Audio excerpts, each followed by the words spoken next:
মোহাম্মদ লাল মিয়া, মোহাম্মদপুর উপজেলার সভাপতি।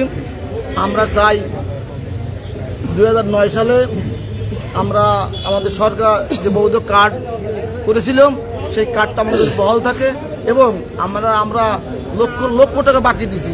এই বাকি যাতে আমরা করে না থাকে, যদি আমরা এই টাকা না তুলতে পারি তাহলে আমরা খুব ক্ষতিগ্রস্ত হয়ে যাবো। সরকার আমাদের পিটি মারুক, পেটের জন্য মারে না, পেটে মারলে আমরা বাঁচবো না। আমাদের এই দাবি যাতে আমরা যাতে সার ব্যবসা করতে পারি, এই আমাদের দাবি। ভাই আপনি একটু বলেন আপনার দাবি বলেন। বিসমিল্লাহির রহমানির রহিম। আমি ফয়সাল, মোহাম্মদপুর শিরগ্রাম বাজার। আমরা গত 18ই নভেম্বর কৃষি মন্ত্রণালয় থেকে একটা অধ্যাদেশ পেয়েছি যে 2025 আমাদের একটা নীতিমালা প্রণয়ন করা হয়েছে। এই নীতিমালা যদি বাস্তবায়ন করা হয় তাহলে আমরা মাগুরা জেলার 300 থেকে 350 খুচরা সার ডিলার তথা সারা বাংলাদেশে 45,000 থেকে 50,000 খুচরা সার ডিলার আমরা পথে বসে যাব যদি 2025-এর নীতিমালা বাস্তবায়ন করে সরকার। আমরা চাই 2009-এর যে নীতিমালা অনুসারে সরকার আমাদেরকে যে ব্যবসার অনুমতি দিয়েছিল, আমরা লাইসেন্সধারী এবং আমাদের জামানত রেখে আমরা ব্যবসা পরিচালনা করে আসছি যাবৎকাল। আমরা জানি না কি কারণে এবং কেন আমাদের এই ব্যবসাকে বাতিল করে বিগত বিসিআইসি ডিলারদেরকে এবং বিএডিসি ডিলারদেরকে তারা ডিলার নিয়োগ রেখে তাদের ব্যবসা পরিচালনা করার সুযোগ দিচ্ছে এবং আমাদেরকে বাতিল করে দিচ্ছে। আগামী 31শে মার্চ পর্যন্ত আমাদেরকে সময় দিয়েছে।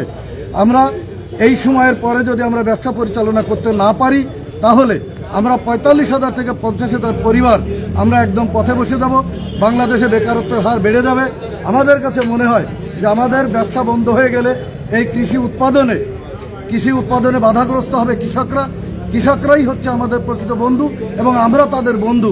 আমরা তাদেরকে সকাল থেকে রাত অবধি বিভিন্ন সুযোগ সুবিধা দিয়ে থাকি এবং বিভিন্ন সময় তাদের টাকা পয়সা থাকে না, তাদের ধার করে হোক বাকি করে হোক আমরা তাদের সাথে ব্যবসা পরিচালনা করি, তাদের কৃষি উৎপাদনে সহযোগিতা করে থাকি। আমাদেরকে যদি বাতিল করা হয় এই কৃষি উৎপাদনে ব্যাহত হবে এবং আমরা ক্ষতিগ্রস্ত হবে।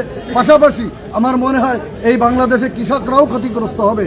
সারাদিন ধরে ওই লাইনে দাঁড়িয়ে থেকে যদি 5 কেজি 10 কেজি সার উত্তোলন করতে যায় তারা, একজন কৃষকের সারা দিন কামাই যাবে এবং তারা নগদে সার কিনতে হবে। তাদের সার কিনতে পারবে না যথাসময়ে, তাদের কৃষিকাজে উৎপাদনও করতে পারবে না যথাসময়ে, তাদের কৃষিতে বাধাগ্রস্ত হবে। বাংলাদেশে এই কৃষি উৎপাদনে খাদ্য ঘাটতি থেকে যাবে। এখন যে ঘাটতি আছে আরও ঘাটতি থেকে যাবে। আমরা দাবি করি আমাদের যে 2009-এর যে নীতিমালা ছিল এই নীতিমালা অনুসারে আমাদের ব্যবসা পরিচালনা করার সুযোগ মাননীয় সরকার মহোদয় দিবেন এবং কৃষি উপদেষ্টার কাছে আমাদের বিনীত আবেদন যে আমাদের এই 2009-এর অধ্যাদেশ বহাল রাখতে হবে এবং আমাদেরকে ব্যবসার সুযোগ দিতে হবে। ধন্যবাদ।